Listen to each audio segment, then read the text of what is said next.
तो जो अहम शिल्पकार हैं, सुनील देओरे हमारे साथ हैं, रोमेल मोजेस हमारे साथ हैं, लक्ष्मण व्यास भी हैं, लेकिन फिलहाल हमारे साथ सुनील देओरे और रोमेल मोजेस हैं। आप दोनों जुड़े, इसके लिए बहुत बहुत धन्यवाद। पहले तो मैं आपसे यही जानना चाहूंगी कि 9500 किलो का ये पूरा चिन्ह स्मारक एक तरह से बनकर तैयार किया गया है। कहा जा रहा है औरंगाबाद, जयपुर, दिल्ली बना और फिर एक साथ रखा गया। जरा बताइए क्या प्रक्रिया रही इसकी। पहले तो हमने उसका स्टडी करके जो ओरिजिनल अशोक स्तंभ है उसका स्टडी करके ये हमने उसका रिप्लिका बनाया, और इसके बाद आर्किटेक्चरल टीम जो टीपीएल ने प्रोवाइड किए उसके द्वारा इसका सर्वेक्षण हुआ। उसके बाद हमने इसको एनलार्जमेंट करना औरंगाबाद में चालू किया, क्ले मॉडल। उसके बाद इसका क्ले मॉडल होने के बाद इसको हमने फाइबर मॉडल में उसको कन्वर्ट किया, क्योंकि क्ले मॉडल ये टूट जाता है। इसको मोल्डिंग करके हम इसमें फाइबर कास्ट करवा के उसको हमने जयपुर में फाउंड्री में लक्ष्मण व्यास इनके फाउंड्री में कास्ट करवाया। तो वहां जो साइट पे हमारे लिए एक चैलेंज था कि 1.5 टन का ही उनका टावर क्रेन का कैपेसिटी था, तो इसलिए हमने उसके कम से कम 70+ पार्ट बनाए और हर पार्ट को असेंबल करते करते उसको टोटली इंस्टॉल करते गए, और welding, bridging, finishing and then finally oxidising, polishing. इस तरह से ये तैयार हुआ है जी। तो आपने कहा इतने इसके पीसेस थे। सवाल ये उठ रहे हैं क्योंकि आज अगर आप अखबारों को देखेंगे तो विपक्ष ने बहुत सवाल उठाए हैं। अनावरण में कौन कौन शामिल था, प्रधानमंत्री को नहीं, हमारे लोकसभा के अध्यक्ष को करना चाहिए था, वो एक राजनीतिक सवाल है। लेकिन जो क्योंकि हमारे देश के जो शिल्पकार हैं, जो शिल्प कला है, वो विदेशों में मशहूर है। कहा यह जा रहा है कि इससे छेड़छाड़ की गई है। आप लोग इस आलोचना का जवाब क्या देंगे? नहीं, एक्चुअली ये हर एक का परसेप्शन है, इसको मैं नहीं ये करूंगा, लेकिन हमने पूरा इसको एज मैकेट से इसका रिसर्च, और स्कल्पचर जो साइज इतना बड़ा है उसका कि उसका हर एंगल से उसका फोटोग्राफ खींचेंगे तो वो डिफरेंट आएगा, लेकिन अगर उसको दूर से देखेंगे तो और मैच करेंगे तो कंप्लीटली परफेक्ट उसका ओरिजिनल ऑथेंटिक इससे मैच करता है। सवाल हाँ, इसमें हमने डिटेल्स पे ज्यादा ध्यान दिया है ताकि ये दूर से दिखने वाला है। सेम केस अगर आप देखेंगे, राष्ट्रपति भवन के डोम पे भी एक स्कल्पचर लगा है, इवन रेलवे भवन उस पर भी लगा है, लेकिन उसका डिटेल्स कुछ दिखता ही नहीं है, क्योंकि उस इतना छोटा दिखता है वो कि जस्ट लाइक एक ठीक है। ये आपका जवाब ठीक है सुनील कि इतना बड़ी आकार में बनाया गया, लेकिन जो भाव है वो तो नहीं बदलना चाहिए ना।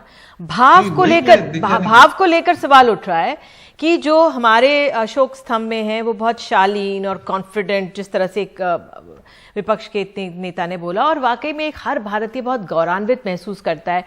लेकिन जो ये शेर है वो कहा जा रहा है, जो ये अशोक स्तंभ बना है, इसमें गुस्सा क्यों है? थोड़े नाराज से नजर आ रहे हैं। तो नाराज तो नहीं होना चाहिए। एज एन आर्टिस्ट मुझे ये मतलब इसमें कुछ ये नहीं है। ये कैरेक्टर है लॉयन का कैरेक्टर में कोई कैरेक्टर चेंज नहीं कर सकता हूँ, लेकिन अगर आप एंगल देखेंगे, अब ये मैं सिंपल मॉडल दिखा रहा हूँ, आप इसका भाव अगर आप ऐसे देखेंगे तो इसका भाव अलग आ जाता है, और जो भी फोटो वहां प्रोड्यूस हुई है ये इस एंगल से हुई है। सुनील, आप शेर को आप किसी तरह भी हमारे अशोक स्तंभ को दिखाइए, मुंह खुला। मैं बिल्कुल आपकी इस बात में मानती हूं कि एंगल की बात होगी, लेकिन जो त्योरियां बनाई हैं, कहीं पे भी मुझे त्योरियां नजर नहीं आई। मैं चेक कर रही थी। वेल, फर्स्टली जो ओरिजिनल पीस है वो सम्राट अशोक ने बनवाया था somewhere back in 280 BC। Okay, the original piece, and उसको हमने स्टडी किया, बहुत सारे पीसेस को स्टडी किया हमने, म्यूजियम्स में स्टडी किया हुआ है, इसके हिस्ट्री में चले गए, लेकिन वो जो ओरिजिनल पीस है वो लगभग 2-3 फुट का पीस है। ये पीस जो है ये 7 मीटर ऊंचा है, 7 मीटर ऊंचा है, 3.5 मीटर इसका डायमीटर है, 2 मीटर के पेडिस्टल के ऊपर है, 9,500 किलो का ये पीस है, और इसको 100 मोर देन 100 मीटर से इसको देखा जाएगा। जब आप इसको जैसे फर्स्टली रिसर्च किया गया है and every expression has been match to the original piece. Okay, दूसरा इसका व्यूइंग एंगल ये बहुत जरूरी होता है कि किस रोमिल, आपने एक बहुत अहम बात की कि दूरी से देखा जाएगा, तो क्या आपको कुछ कहा गया, निर्देश दिए गए कि दूरी से देखा जाए? क्योंकि ये आत्मविश्वास की झलक आती है, जो हमारा अशोक स्तंभ है उसको देखकर, जो हमारा पुराना चला आ रहा है उसको देखकर एक आत्मविश्वास, शालीनता की छवि नजर आती है। लेकिन क्या इसमें, क्योंकि जो ये दिख रहा है अब, क्योंकि जब पूजा हो रही थी तो त्योरियां दिख रही थी, बहुओं के पास आप देखिए थोड़ा सा गुस्सा या परेशानी दिख रही है, क्या इसको जो दिख रहा है, क्या ये चूक हो सकती है? नहीं, इट इज ऑल अबाउट वापस जो हम बोल रहे हैं कि किस एंगल से उसको देखा जा रहा है। जो नीचे से बिल्कुल जो पिक्चर है वो बिल्कुल नीचे से लिया हुआ है, तो वो एक तो डिस्टॉर्टेड पिक्चर है, प्लस उसको सिर्फ आपको, अगर जैसे हम इस कल्चर को दिखा रहे थे, इसको अगर नीचे से देखेंगे तो सिर्फ दांत नजर आते हैं, मुंह खुला और दांत नजर आते हैं, बट इसको जब एक दूर से देखते हैं तो तक एंटायर पूरे लायन का एक्सप्रेशन नजर आता है। शिल्पकार के तो हाथ में ही भाव होता है। सुनील, आपको लगता है कि यहाँ पर जो थोड़ा त्योरियां दिख रही हैं वो शायद नहीं होनी चाहिए थी?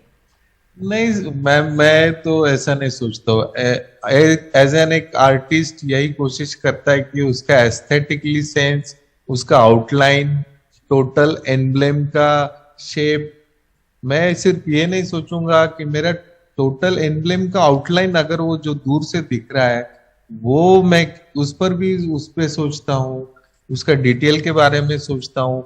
अभी भाव, किसी ने कहा कि मुझे शेर का भाव कैसा होना चाहिए, तो उसका मैं कैरेक्टर पे भी स्टडी करूंगा।